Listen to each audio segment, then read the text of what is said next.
자, 우리는 아두이노를 이용해서 주로 센서를 제어를 했습니다. 하지만 아두이노는 다양한 기능이 있기 때문에 액추에이터라고 하는 구동기 자체를 움직이게 할 수 있습니다. 구동기 중에서 유명한 장치는 모타라는 게 있죠. 아두이노로 모타를 제어하기 위해서 알아야 되는 기본 지식부터 알아보도록 하겠습니다. 자, 아두이노로 모타 구동을 해 볼 텐데요.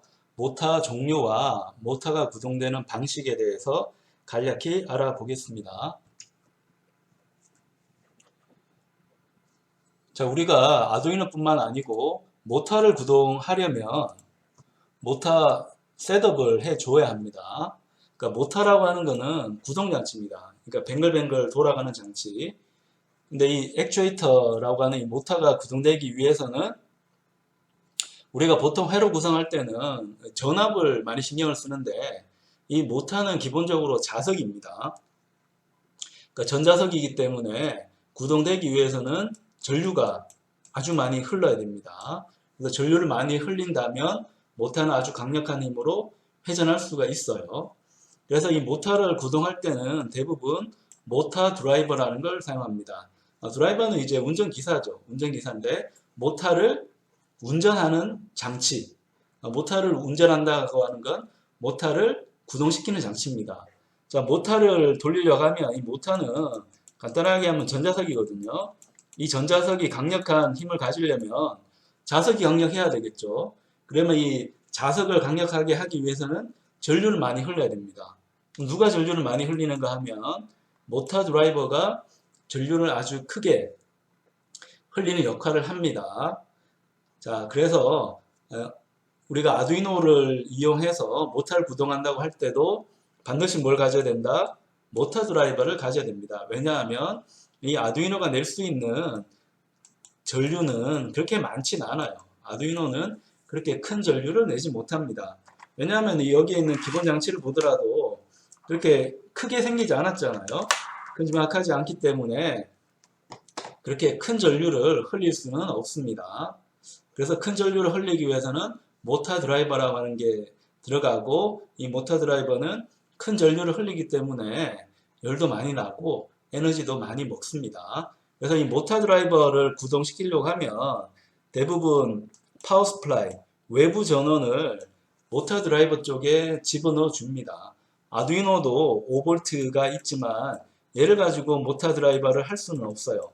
왜냐하면 아두이노는 아주 큰 전력을 만들어낼 수는 없습니다. 그래서 외부에 파워 스플라이를 이용해서 아니면 어댑터 있잖아요. 220V를 뭐 5V나 12V로 바꿔주는 어댑터가 있습니다. 한 10,000원 정도 주면 사는데 그러니까 그걸 가지고 모터 드라이버에 입력으로 집어 넣어야 됩니다. 자, 그리고 이제 다양한 모터를 구동시키기 위해서는 모터가 구동될 수 있도록 신호를 줘야 합니다. 모터를 이제 처음 쓰면 착각하는 게 모터에는 전류만 흘리면 모터가 구동된다고 생각하는데 그렇지가 않아요. 모터가 구동되기 위해서는 적절한 펄스, 그러니까 전류가 담긴 이 펄스가 적절하게 들어가야 됩니다. 그럼 이 펄스를 내가 조정을 해줘야 되는데 이 모터의 동작이 되게끔 펄스를 생성하는 장치를 모션 컨트롤러라고 합니다. 자, 그러면 이 모션 컨트롤러, 모터 드라이버, 모터. 자, 얘네들이 단계적으로 연결되어서 모터를 구동을 합니다. 예를 들면 모션 컨트롤러에서는 모터가 구동되게끔 펄스를 생성을 해요. 근데 이 펄스의 전류는 크지 않습니다. 모션 컨트롤러는 펄스를 만드는 게 목표이기 때문에 큰 전류를 만들지는 않아요. 그러면 이 펄스를 키워서 모터를 구동할 수 있게끔 큰 전류를 만들어내야 되는데 그걸 해주는 장치가 모터 드라이버입니다. 그러면 이 모터 드라이버가 큰 전류를 생성했으면 자석 역할을 하는 모터에 입력을 가해주면 모터가 윙 하면서 돌게 됩니다. 근데 이걸 이제 조정하는 이 모션 컨트롤러를 제어하는 장치도 필요한데 뭐 PC나 노트북에서 할 수도 있겠지만 싱글보드 컴퓨터 역할을 하는 아두이노를 이용할 수 있습니다. 또한 아두이노는 그 특성이 이제 일반적인 CPU를 가지고 있기 때문에 다양한 펄스를 생성하는 것도 가능해요. 그러니까 그게 귀찮으면 모션 컨트롤러를 사다가 모션 컨트롤러를 동작하기 위한 명령어가 있거든요. 그 명령어를 아두이노 보드가 모션 컨트롤러에 생성해서 만들어줄 수도 있고, 아니면 굳이 내가 모션 컨트롤러 살 필요 없이 모터 드라이버를 직접 아두이노가 제어할 수 있습니다. 이건 여러분의 선택사항이고, 모션 컨트롤러를 쓰면 더 편하게 다양한 모터 구동을 할 수 있고, 그걸 쓰지 않으면, 모션 컨트롤러를 쓰지 않으면 내가 직접 펄스를 제어를 해야 되는데 못하는 거 아니고 충분히 할 수 있고요. SBC 역할하는 아두이노에 적절한 이제 헤드 파일을 쓰면 모션 컨트롤러를 충분히 대체할 수 있습니다. 그렇게 되면 더 적은 가격으로 모터를 구동할 수 있게 되는 거죠. 자, 모터 중에서 가장 많이 사용하는 게 DC 모터라고 할 수 있습니다. DC 모터는 이렇게 생겼는데 우리가 많이 봤죠? DC 모터. 여기서도 이제 모양이 조금 다르긴 하지만 DC 모터가 요 안에 들어가 있거든요. DC 모터는 뭐 큰 출력을 만들어낼 수도 있는데 보통은 큰 출력 만들어내려면 교류가 들어가는 아주 큰, 덩치 큰 모터는 이제 교류가 들어가서 구동시키는 거고, DC 모터는 출력을 아주 크게 사용하지는 않습니다. 다만 이 출력이라는 게 이 전기라든가 기계하는 사람 입장에서 출력이 크지 않다는 거지, 전자공학 하는 사람 입장에서는 DC 모터도 출력이 큽니다. 수와트가 이제 들어가야 되기 때문에 DC 모터에 구동되는 전류는 수 암페어가 들어가야 됩니다. 꽤 큰 전류가 들어가거든요. 그 전류가 들어가게 되면 여기에 있는 도선에 전류가 흐르면 자석이 되겠죠. 그죠? 그 자석이 안에 있는 이 자석과 만나서 구동을 하게 됩니다. 이건 여러분들이 물리 시간에 많이 배웠을 거니까 여기서는 더 이상 설명하진 않고요. DC 모터가 구동되기 위해서는 자석이 있고, 그 다음에 전류가 흐르는 전선이 있고, 여기에 우리가 전류를 흘리면 뱅글뱅글 돌아가는데, 자, 그걸 위해서 내가 여기다가 전류를 공급을 해 주어야 합니다. 이 전류를 공급하는 장치가 누구라고요? 모터 드라이버입니다. 모터 드라이버가 큰 전류를 만들어 주면 이 도선에 전류가 흘러서 전자석이 되고, 그 전자석은 이제 외부에 있는 자석, 그러니까 이 그림에서는 이제 자석이 외부에 있지 않고 내부에 있어요. 이건 선택의 나름입니다. 외부에 있는 자석을 돌려서 이제 회전을 시킨다라고 생각하면 됩니다. 그래서 DC 모터는 돌리기 위해서는 기본적으로 모터 드라이버가 필요한데, 근데 여기 있는 것처럼 이제 작은 형태인 경우는 굳이 모터 드라이버가 필요 없습니다. 그러니까 수킬로 와트짜리는 AC 모터를 쓴다고 하면 수와트짜리는 DC 모터를 주로 쓰는데, 이 DC 모터를 이제 수와트로 쓰는 경우도 있겠지만 아주 적은 힘으로 돌리는 경우도 있습니다. 그래서 우리가 테스트하려고 하는 이 모터는 이제 DC 모터인데 아주 적은 출력으로 돌리기 때문에 이 아두이노 보드로 충분히 구동할 수가 있는 모터가 됩니다. 그래서 모터 드라이버가 없기 때문에 우리가 손쉽게 구동할 수가 있고, 이 아두이노 보드가 모션 컨트롤러 역할을 하기 때문에 정말 저가로 구동시킬 수가 있습니다. 그러면 이제 DC 모터가 굉장히 좋을 것 같긴 한데 DC 모터는 약점이 있습니다. 어떤 약점이 있을까요? 자, DC 모터는 속도를 조절할 수가 없어요. 그냥 신호를 넣으면 알아서 돌아갑니다. 그러다 보니까 이 속도도 어떻게 돌아가는지 내가 확인할 방법이 없고, 그러면 몇 바퀴를 돌았는지도 확인하기가 어려워요. 그래서 전압을 넣으면 이 모터는 돌아갑니다. 이 모터는 돌아가는데 얼마만큼 돌아가는지 내가 확인할 방법이 없어요.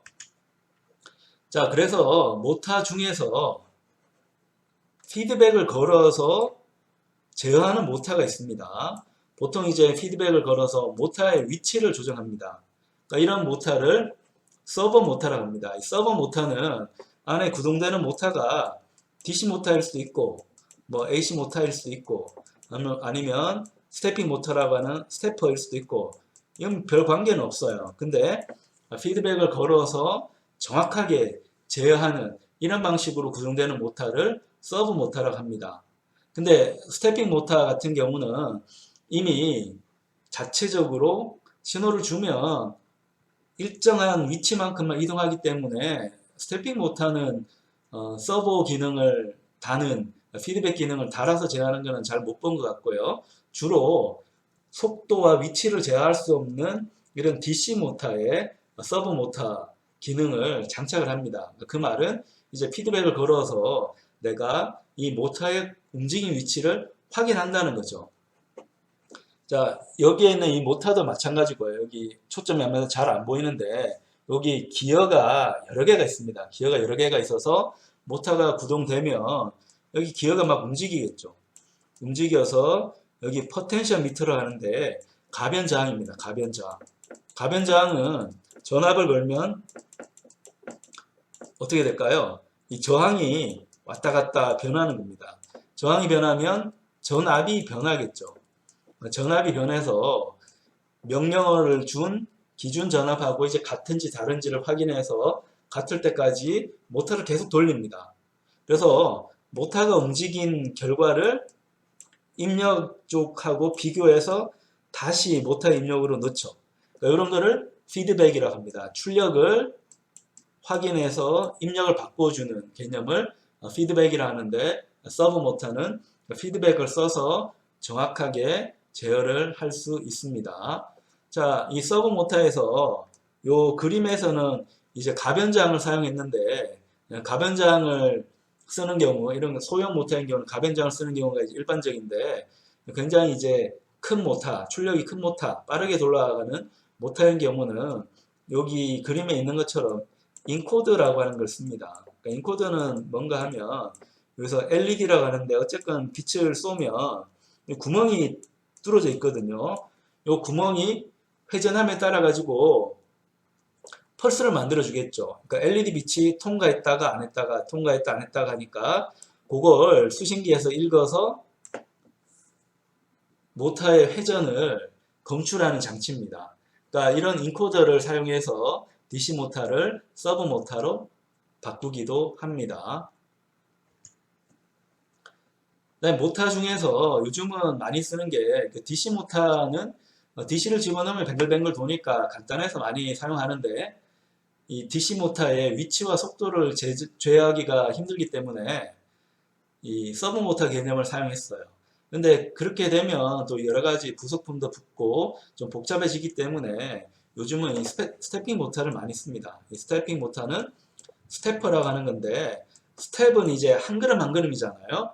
이 스태핑 모터는 신기한 게 신호를 주면 한 눈금만 딱 움직입니다. 여기 보면 눈금이 작은 게 좀 보이나요? 이 눈금만큼만 딱 움직여요. 그래서 제어하기가 굉장히 편해요. 이 스태핑 모터에 인코더를 달아서 정확한 위치를 검출할 수 있겠지만 이 스태핑 모터는 입력을 주면 거의 한 스텝을 가거든요. 그래서 보통은 그런 인코더를 장착하지는 않아요. 그 인코더를 장착하면 돈이 더 올라가니까. 그래서 내부는 뭐 이렇게 생겼는데 기본 구동 원리는 DC 모터는 비슷합니다. 이 외부에 있는 이 전자석하고 내부에 있는 자석이 이제 맞물리면서 한 클릭만큼만 움직이도록 구동을 하거든요. 생긴 모양은 이렇게 생겼고 언뜻 봐도 튼튼하죠. 튼튼한 만큼 이 스태핑 모터는 이 아두이노 보드 같은 걸로 구동시킬 수는 없어요. 없을 정도로 큰 전류를 필요합니다. 큰 전류를 필요해서 이 스태핑 모터가 좀 약점이긴 하지만 전류를 많이 먹는다는 건 어떤 뜻입니까? 전력을 많이 소모한다는 거니까 이 모터를 회전하는 힘은 스태핑 모터 같은 뭐 DC 모터도 마찬가지고요. 이 모터를 회전시키는 힘은 토크라고 하는데 이 스태핑 모터는 토크가 굉장히 좋습니다. 토크가 좋다는 말은 내가 모터 회전할 때 사람 힘으로 딱 잡아서 멈출 수 있다 없다? 못 멈춰요. 토크가 큰 모터는. 그러니까 이런 좀 부실한 DC 모터는 내가 손으로 잡으면 모터를 회전시키지 않게 할 수도 있습니다. 물론 그렇게 하면 여기 안에 있는 기어라든지 모터가 돌아가야 되는데 안 돌아가 버리면 안에 회로가 타버립니다. 그런 문제가 있긴 한데 이 DC 모터 이런 소형은 출력이 그렇게 높진 않아서 많이 회전력을 키울 수는 없고 스태핑 모터는 굉장히 이제 큰 출력을 만들어내요. 그래서 이 스태핑 모터는 사용할 때는 이 모터 드라이버를 꼭 사용을 해줘야 됩니다. 모터 드라이버를 사용해서 큰 전류를 내가 만들어낸 다음에 그걸 스태핑 모터에 집어넣어야 됩니다. 근데 이 스태핑 모터도 구동시키려고 하면 DC 모터는 전압을 주면 뱅글뱅글 돌아가는데 이 스태핑 모터는 그렇게 주면 안 되고 펄스를 바꿔줘야 됩니다. 그래서 이 스태핑 모터는 반드시 모션 컨트롤러도 있어야 됩니다. 그러니까 기능은 좀 복잡해졌죠. 자, 기능은 복잡했지만 피드백을 걸 필요 없이 정확한 눈금, 한 눈금만큼 움직이게 할 수 있습니다. 그 다음에 이 스태핑 모터 보면 앞에 꼭다리가 달려있는 경우도 있는데 얘는 기어입니다. 기어. 기어를 달면 뭐 자동차도 그렇지만 큰 힘을 낼 수도 있고 속도를 빠르게 할 수도 있는데 모터는 원래부터 빠르게 도는 장치거든요.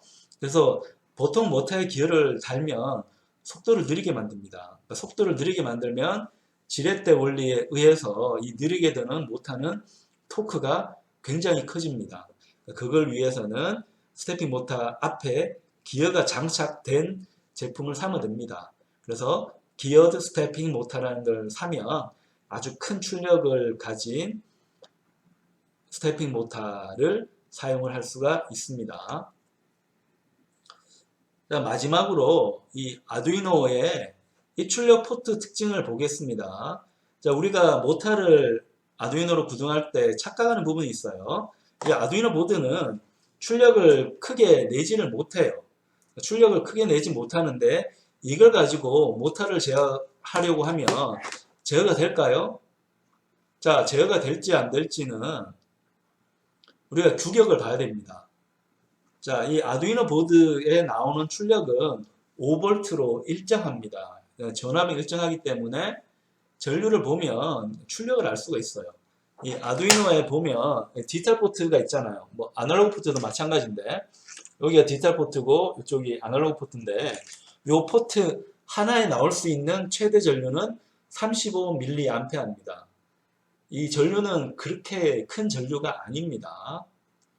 근데 모터를 돌리기에 그렇게 큰 전류가 아니라서 여기에 있는 아두이노의 디지털 포트는 아날로그 포트로 모터를 돌려가면 돌리지 못해요. 근데 이런 쬐끄만한 DC 모터는 돌릴 수가 있습니다. 자, 그리고 이 아두이노 우노 보드인데요. 이 우노 보드 보면 디지털 포트는 14개, 아날로그 포트는 6개죠. 얘는 6개. 그래서 딱 20개 포트가 있어요. 20개 포트. 이 20개 포트에 내가 모터를 다 달아서 전류를 다 뽑아내면 35mA가 20개 있으면 어떻게 됩니까? 얘는 700mA가 되죠. 근데 그렇게 큰 전류를 이 아두이노 보드는 내지를 못해요. 아두이노 보드가 출력 내는 거는 여기에 있는 마이크로 컨트롤러가 출력을 내기 때문인데 이 마이크로 컨트롤러가 낼 수 있는 최대 출력 전류는 200mA입니다. 그래서 포트 하나에 35mA라고 해서 모든 포트를 다 35mA로 낼 수 있는가 하면 그건 아니라는 거죠. 그래서 최대 200mA 밖에 못 냅니다. 그러면 이 아두이노 보드로 좀 큰 전류를 뽑아내고 싶은데 어떻게 할까 생각하면 그 전류를 뽑아내는 방법이 있어요. 이 아두이노 보드에 보면 여기 디지털 포트고 이쪽이 아날로그 포트인데 요 밑에 보면 5V 단자가 있죠.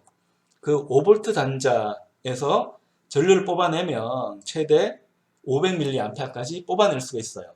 그러니까 이건 왜 500mA인가 하면 자, 얘가 USB 포트죠. USB 포트를 PC에 연결을 하면 PC에서 전기를 공급하잖아요. 그래서 이 USB 포트에서 낼 수 있는 최대 출력이 500mA 정도밖에 안 됩니다. 그래서 여기 아두이노 보드 출력은 일단 PC에서 보내주는데 요 선로를 따라서 보내주는 게 최대 500mA하고, 그래서 여기에 있는 5V 단자에서 내가 출력을 뽑아내더라도 500mA 이상을 뽑아내지는 못해요. 그러면 500mA보다 더 큰 전류가 필요하다. 스태핑 모터는 이 500mA 정도로는 못 돌리거든요.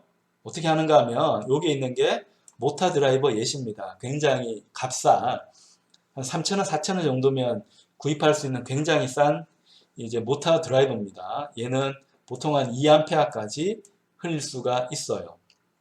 그래서 여기 좀 큼지막하게 되어 있는 부분이 출력 부분입니다. 그래서 큰 전류를 감당할 수 있도록 모양이 이제 보여지고, 여기 인이라고 하는 게 입력 쪽입니다. 입력은 그냥 전압만 제대로 들어가면 여기에 있는 트랜지스터 증폭기가 증폭을 합니다. 증폭해서 최대 2A까지 흘리게 해줍니다. 그래서 아두이노 보드 자체로는 2A를 못 내지만 아두이노 보드에 있는 디지털 포트를 여기에 있는 모터 드라이버에 연결해서 출력을 여기서 뽑아내면 스텝 모터 같은 큰 전류가 필요한 장치도 구동을 시킬 수가 있습니다. 자, 요걸 우리 기본 개념으로 삼고 여기에 있는 모터를 한번 제어를 해 보도록 하겠습니다. 그러니까 여기 있는 모터는 제어가 굉장히 쉬워요.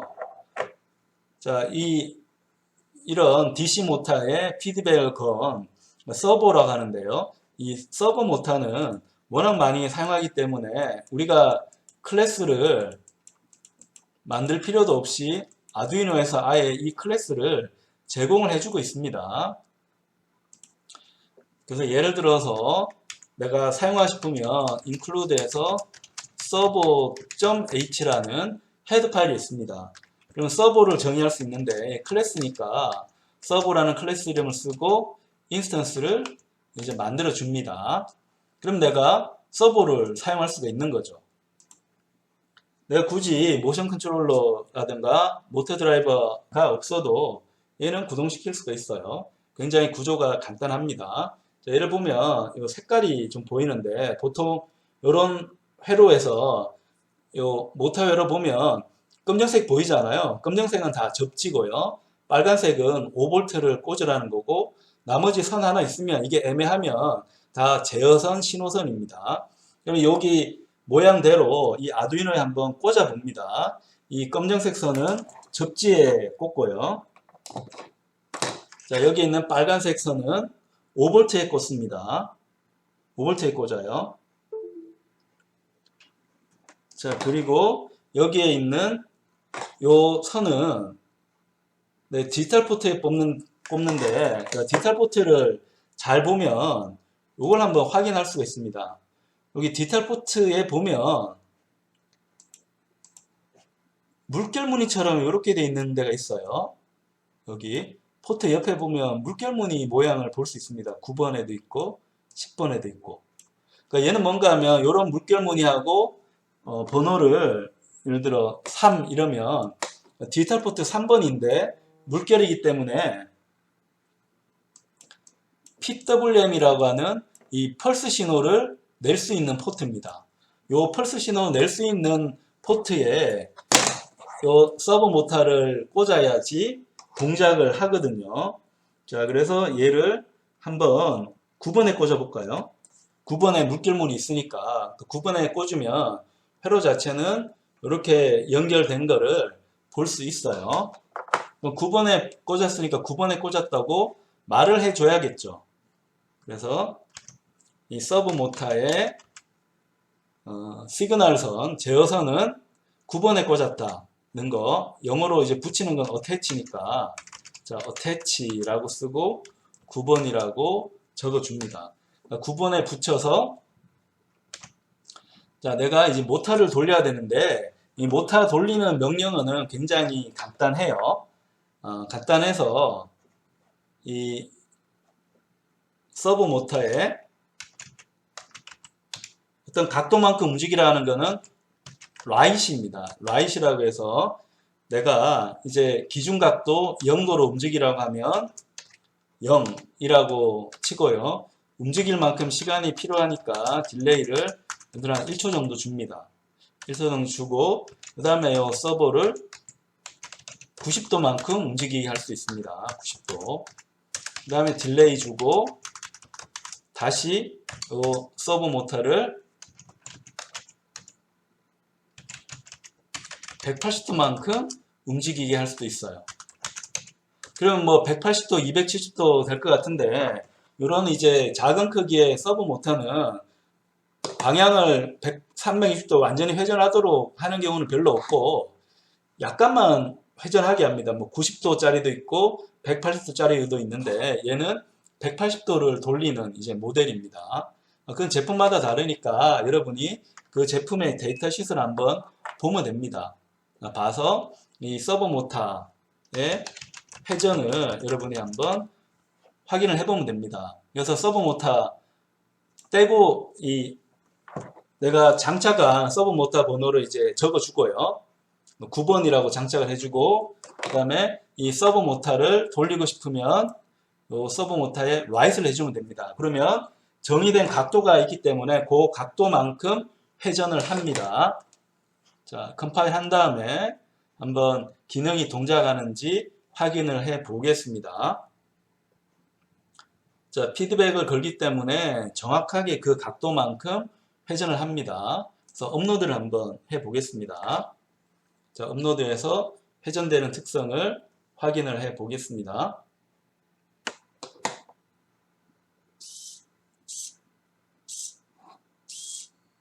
자, 0도, 90도, 180도, 다시 0도, 90도, 180도 이렇게 뱅글뱅글 도는 거를 볼 수 있죠. 자, 요게 가능한 이유는 서버 모터로 각도를 라이스로 제어를 하기 때문에 그렇습니다. 그래서 내가 입력한 이 각도 범위는 읽고 싶으면 리드를 하면 되는데 그 리드하는 값은 현재 모터가 돌고 있는 그 위치가 아니고요. 내가 입력한 값, 요 값을 그냥 줍니다. 근데 우리가 알고 있으면 굳이 리드를 할 필요는 없겠죠. 그래서 서버 모터를 다 쓴 다음에 나는 이 서버 모터를 더 이상 쓰지 않는다고 하면 서버.어태치의 반대는 디태치입니다. 그러면 더 이상 모터가 PWM 신호를 만들지 않기 때문에 더 이상 모터가 구동되지 않습니다. 근데 우리는 계속 돌릴 거니까 얘는 필요가 없습니다.